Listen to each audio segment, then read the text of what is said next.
everyone. This is Misha Houston, and I'm here to do my review of the haves and the have nots. Tonight's episode is entitled Errand Boy, and I have to say that this was an episode full of crazy people. This was a crazy person episode. And the theme that I saw running through this is that a lot of our characters weren't standing up for themselves. There were only a few characters in this that were standing up for themselves, and I appreciate that.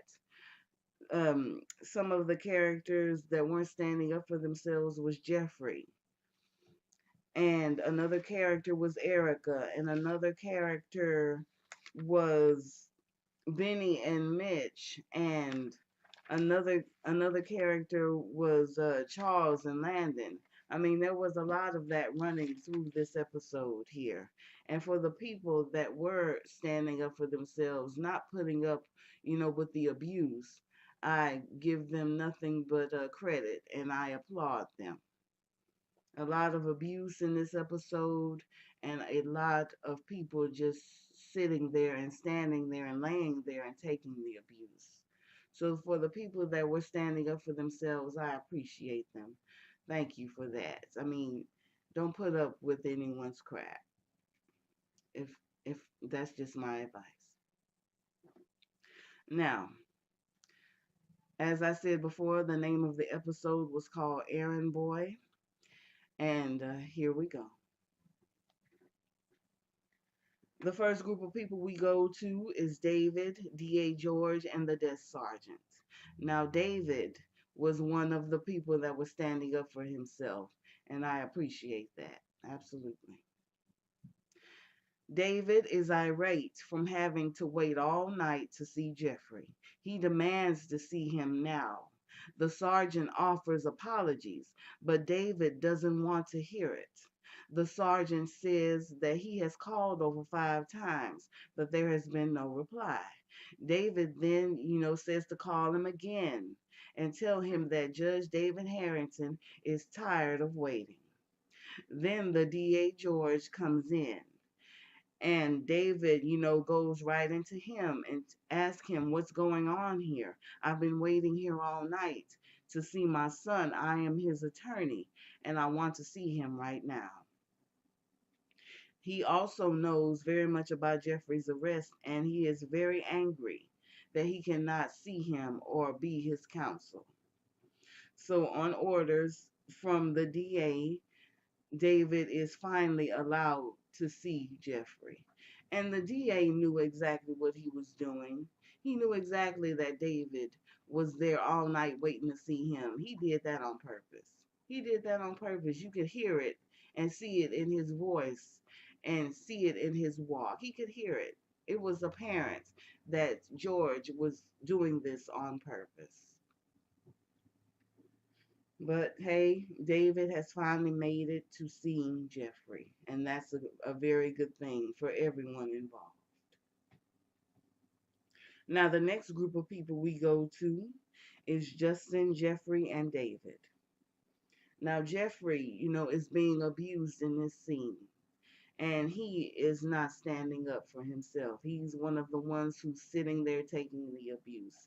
And I will explain more about this when I get finished, with the recap. Now, Justin is sitting at the table of the interrogation room with Jeffrey's phone in his hand, while Jeffrey is slumped over the table unconscious. I mean, he's sleeping on his feet like a horse, but he's slumped over the table unconscious with the handcuffs tied behind his back.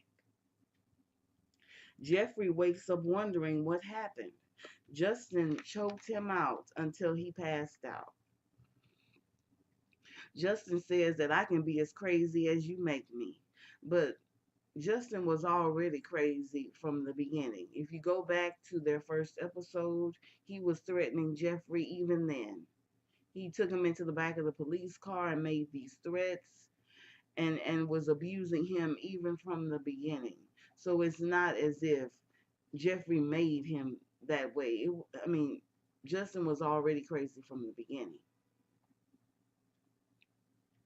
Jeffrey wants to go back to his cell right now and to never speak to him again, but Justin says that that will never happen.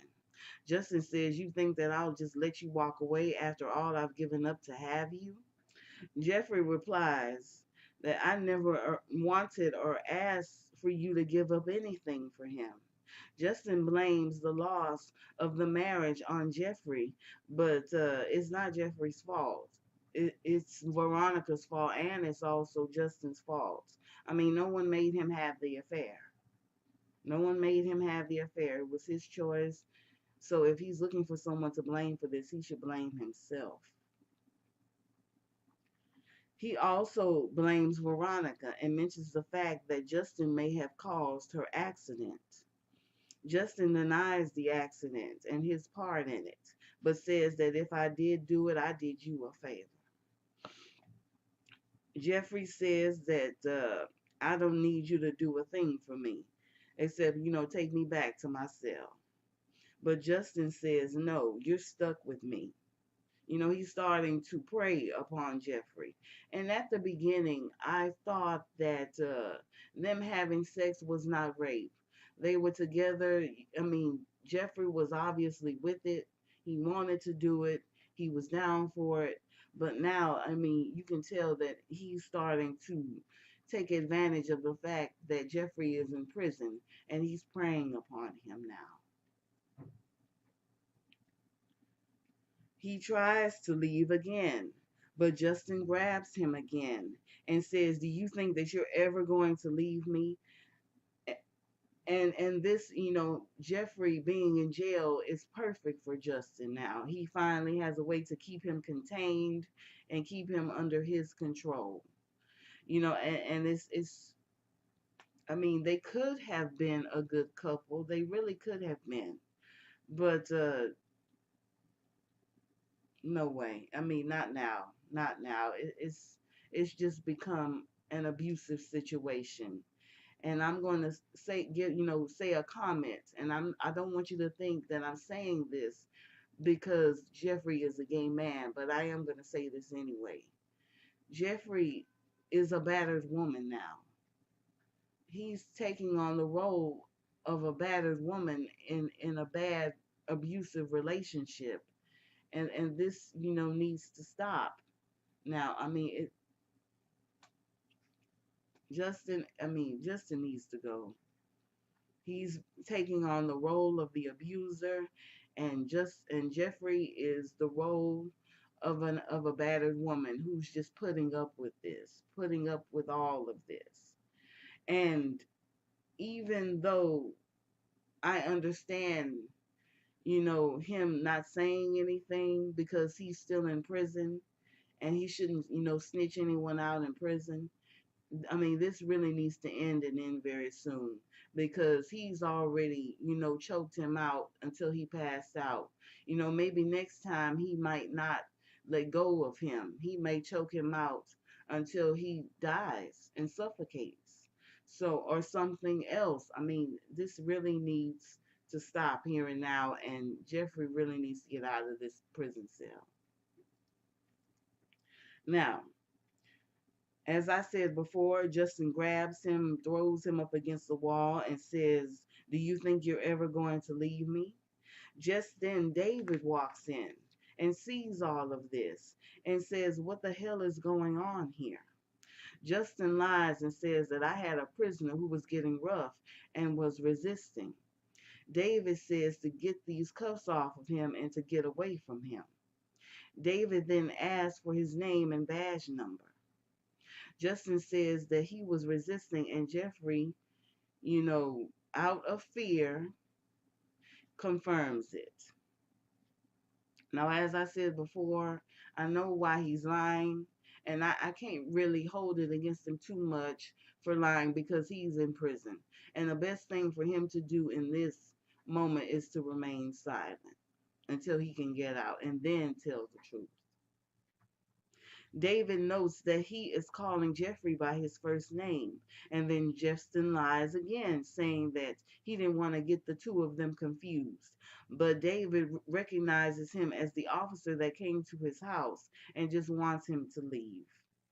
David and Jeffrey then talk, and Jeffrey says that Veronica had a video of him and Justin together and showed it to his wife and told the judge about Quincy's murder. David says that he will do anything he can to get him out of here. Then they discuss Justin. David finds out that they are lovers, but Jeffrey is not in love with him. He confesses that he is aggressive and that he is a jealous hearted person, but doesn't need David's help with him, which is a lie. He needs David to get him out of there. That's the way to help him. Then Jeffrey again asks him, to get him out of here, and David says that he will do the best he can and try to make some phone calls. They trade "I love you," and David leaves the room. Yeah, Jeffrey, needs help. He needs help. Justin is taking this too far. you know, I personally didn't mind the two of them having sex together in the interrogation room because Jeffrey was, down for it. If you go back, a lot of people were saying that that was rape, but I didn't see it as a rape.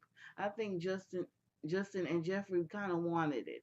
It was a little illicit and it was a little, untoward, but Jeffrey was down for it.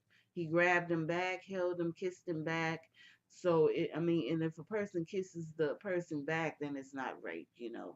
But now, it's moving in a bad direction. It's moving in a terrible direction, and Jeffrey just needs to get on out of there. Now, the next group of people we go to is Benny, Mitch, and Veronica. Benny and Mitch are at the hospital bantering with each other. Then Benny goes to see Veronica in her hospital room. She calls him her hero and hugs him. Benny says that he was doing what anyone would have done, but Veronica disagrees. She thinks that neither David or Jeff would have helped her in that situation, and Benny asks her, why wouldn't they help you? She thinks that it is because she's trying to make people better and they just don't appreciate it. But Benny tells her that she is nothing but a control freak that is driving everyone crazy. She thinks that she can't control Benny and she likes that. She apologizes, for the affair and for the mean comments and the lies. She says that he was a wonderful lover and that she wasn't faking it with him. She thanks him and asks, is there anything that she can do for him? And Benny, eventually tells her that he'll think about it. Benny says that he needs to go see Hannah, and Veronica, makes a smart comment about Hannah. Before he leaves, she asks him to go pick up some clothes from her house.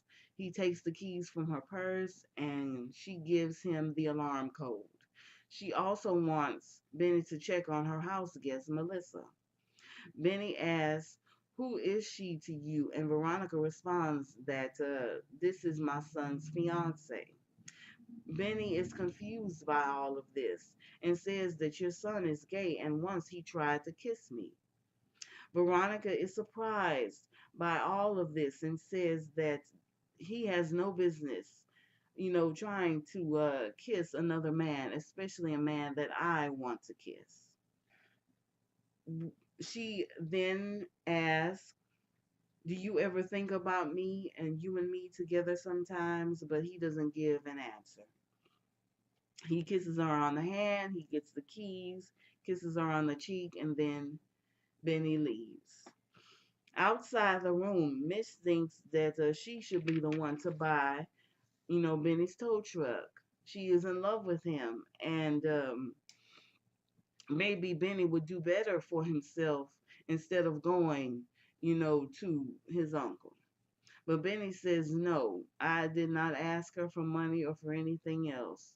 He believes that Veronica is more dangerous than, Mitch's uncle. And to be honest with you, I have to agree with Benny on that because, she's pouring that sugar now, but that sugar will turn to acid in a minute. And it's better, to go with the wolf than the wolf in sheep's clothing. And that's all pretty much Veronica is right now, a wolf in sheep's clothing. Benny says that he just has to go to her house and get some clothes for her. Mitch teases him and calls him an errand boy. They banter a little bit more in the hallway and then they both leave. So yeah, I mean, I believe that it is better for you know for Benny to just go to the mob than to go to Veronica.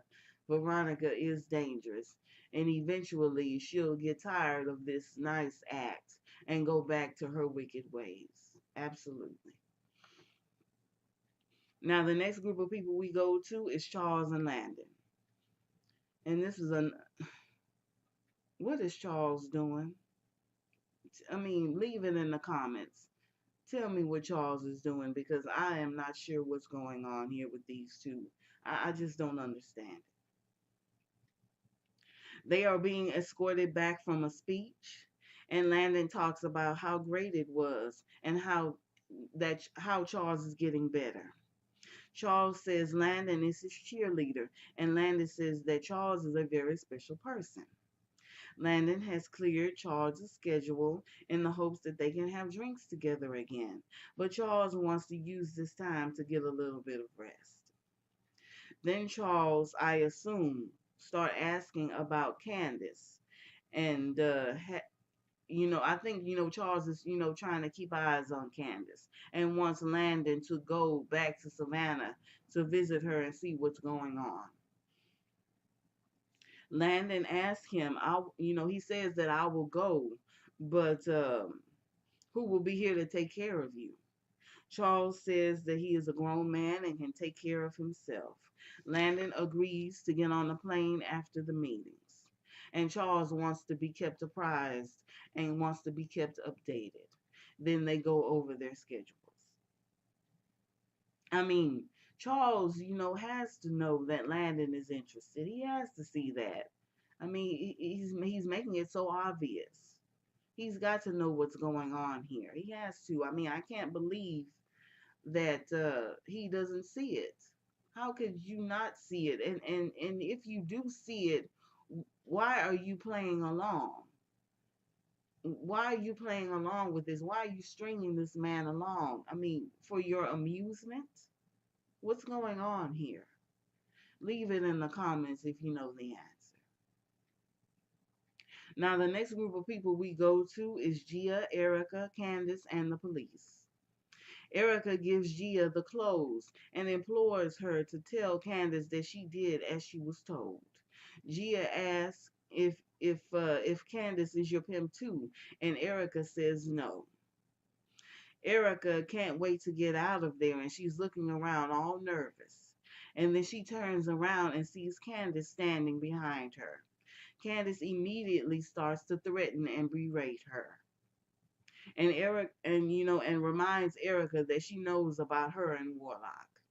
She orders her to continue working on David for the money. Candace expects $100,000 from him, but Erica doesn't know how she's going to get it. Candace says you better and orders her away. I mean, yeah, Candace is getting really, really vicious with Erica, and I understand it to a point, but I'm just, I'm getting sick of it. I'm just getting sick of Candace. I mean, Candace, just go back to school. Go back to school. You're good at being a lawyer. You can do better than this. I mean, just sitting around bullying people all day long because you've been hurt. I mean, she's become the new Warlock. And I am completely and totally against Warlock. I have been from the beginning. And she's becoming this new Warlock, and I'm just getting sick of her now. I'm getting sick of it. Give me some money or I'll kill you. Candace says you better, and she orders Erica away. Candace then talks to Gia and says that I need to go ahead and put you to work. She gives Gia her hotel room number and says that this is the last time that we will meet in public. Now, as those two conversations were going on, there was a gentleman standing over Candace's shoulder, and he was looking at Candace the whole time. He was just looking and looking, listening to this entire conversation. Now, Candace knows that there are undercover police officers in the hotel, and for her to go on this little tirade, with these two women right out there in public, it was really, really stupid on her part. It was such a stupid move. Now, after Gia and Erica leave, two undercover policemen come up to arrest Candace for robbery. They don't want to make a scene, so they order her outside, and Candace goes. But if it were me, and if I were the police officer, I would have perp walked her right out of that hotel. I wouldn't have even cared. I'm just getting really, really tired of Candace. I'm getting sick of her hurting other people because she has been hurt. I've had enough of it. I've just had enough. But we know it's just gonna continue. It's just going to continue. Now, the next two people we go to is Catherine and Hannah. Catherine comes by and they talk.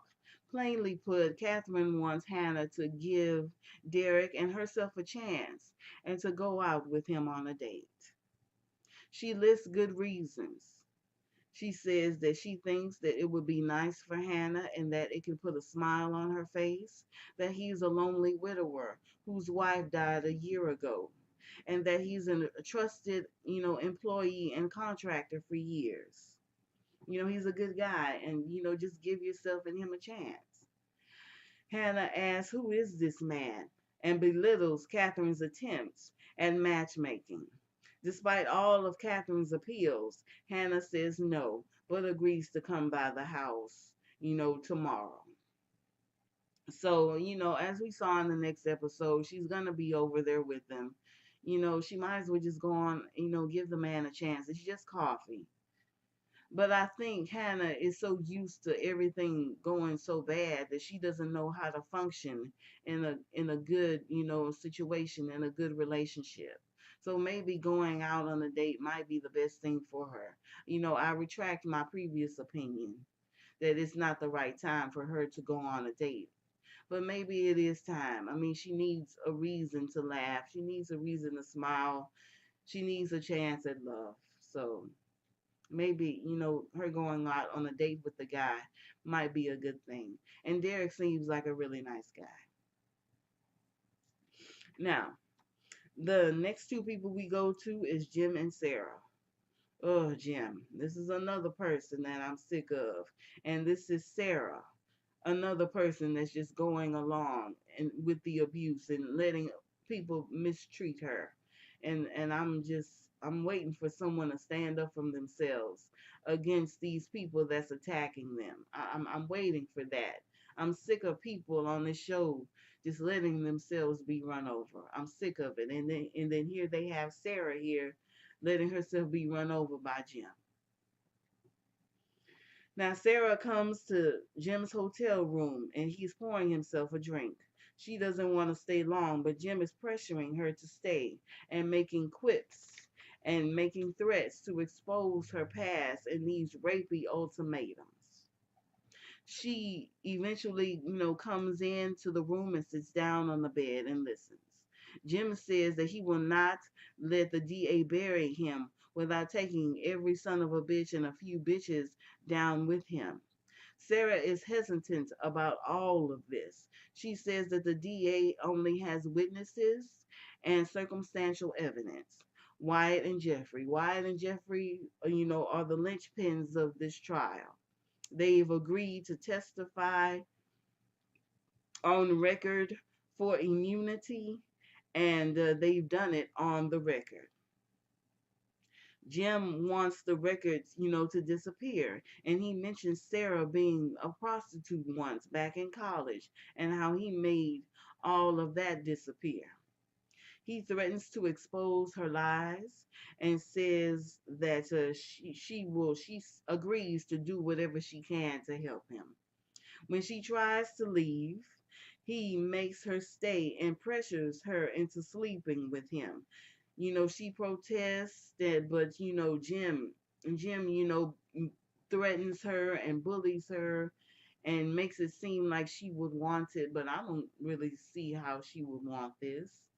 I mean, she said she was about to get married.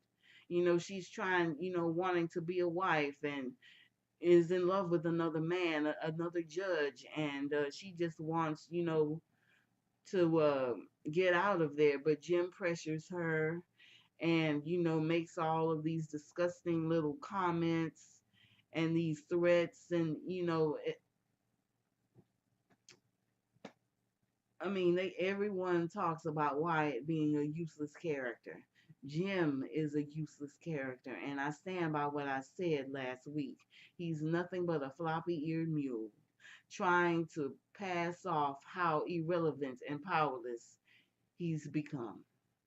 It's really sad that you have to threaten and browbeat a person, just to get them to stay in a room with you, let alone sleep with you. It's pathetic. Jim is pathetic. He's nothing. He's nothing to me. Now, the next group of people we go to is Mitch, Benny, and Melissa. Benny and Mitch arrive at Veronica's house, and Mitch is impressed by what he sees here.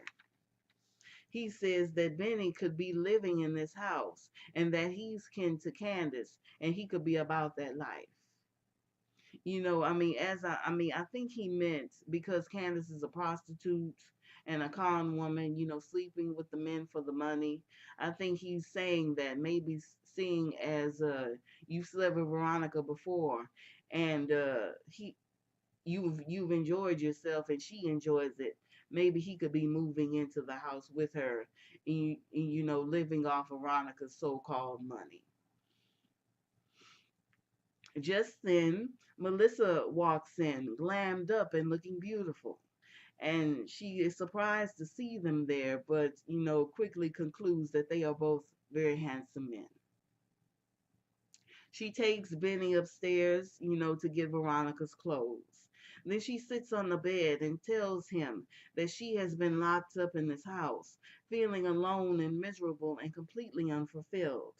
She says that Jeffrey looks at her like he is disgusted with her, and a woman has needs. She takes off of her robe in front of Benny and proceeds to seduce him into bed. She's reaching for his wallet. She's kissing him and holding him and touching him and making it clear that she wants to sleep with him. He tries to fight it, but eventually he gives in, like most men would. Now, the thing about this that really struck me is that Melissa kind of reminds me of Hannah a little bit. Back in the previous episode, The Lion, Hannah said that she was lonely and afraid and pregnant, and she would hop from man to man to man looking for something that she couldn't find in herself. So I think that is exactly what Melissa is doing. She is afraid. She's pregnant. She's alone. She's feeling unloved and feeling lost. And here she is throwing herself at Benny while she's pregnant. Now, the next two people we go to is Landon and a female colleague. I never got her name. If anyone knows her name, please leave it in the comments. Now, they are having drinks at the restaurant and they speak about Candice and Charles. Charles is in meetings and Landon says that all he really does is whine about how difficult everything is. Then they discuss Candice. She is fed up with her. The female colleague is fed up with her, but she is keeping everything in line. The female colleague says that Candace keeps doing more and more bad things and it's getting harder to control her. And Landon thinks that she is nothing but a thug. Landon says that he really wants this stupid bitch and that Charles melts for her. And the female colleague starts to realize that Landon does have a thing for Charles and is possibly in love with him. She wants to discuss it and tells him that Charles is nothing but a straight man and that he shouldn't set his heart that way. Landon, really doesn't want to talk about this. He's avoiding it. He's pretty much getting away from the table and he pretty much leaves her to pay for the drinks. I mean, Landon, needs to not set his heart in that direction. I think it's a bad mistake. Not only because he is a straight man, that Charles is a straight man, and it's also because I think Charles is playing him. I think Charles is playing him just like Wyatt played Jeffrey.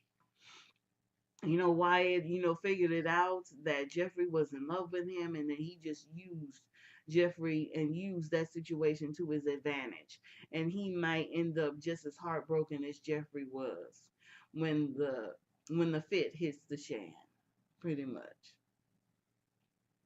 Now, the last two people we go to, and one of my favorite scenes, is Wyatt and Justin.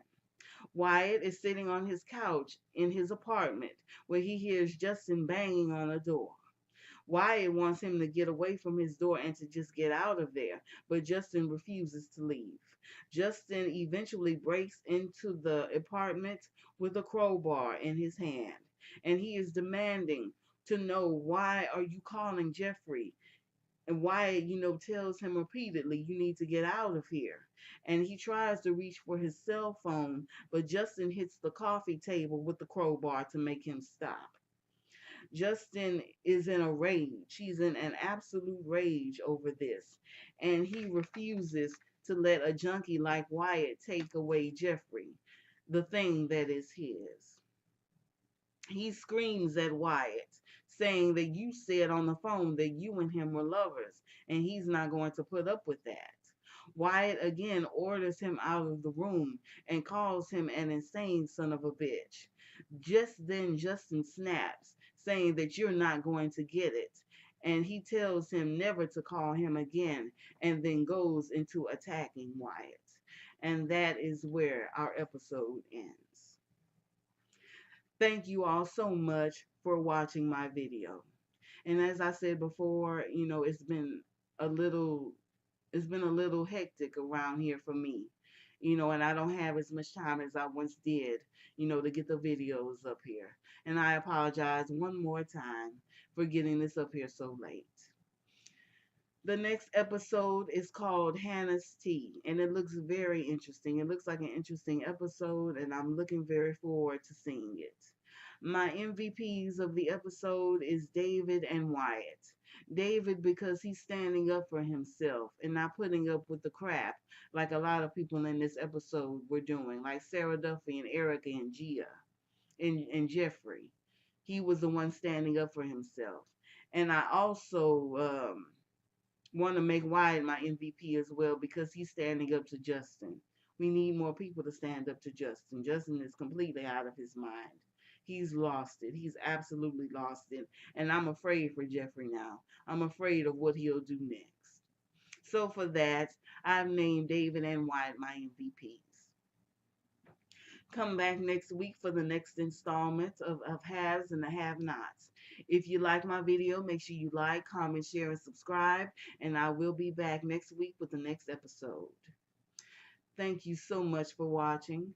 Enjoy your life as I do, and have a wonderful, wonderful day. Thank you.